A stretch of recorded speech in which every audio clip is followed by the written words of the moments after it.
The FAA has allowed 3 companies to test and potentially deliver packages by drones. Now this sounds really cool, and the first thought you think is Amazon. Amazon's going to deliver packages by drone to our house every day on demand in like 2 hours.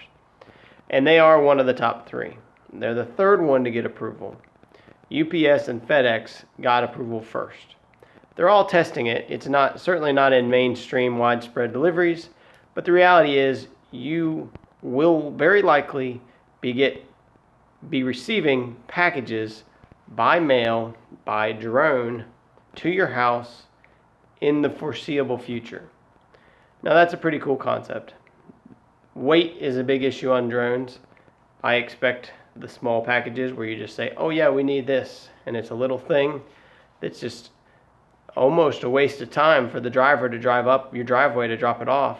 Those are the things that are going to get delivered by drones. When they deliver you a brand new microwave, they're going to carry those. Those are not going to be a drone for a while. But the small stuff, when you just order, oh, I need a face mask. Oh, let me order a face mask on Amazon. Those are going to be the ones where it's less than a pound, maybe it's less than 2 pounds. They're going to get delivered to your house, and it's not going to require a driver or gas in a car. It's going to be a battery charged drone. Pretty cool concept. I'm Justin Struble with BSG Advisors. We're not brokers, we're fixers.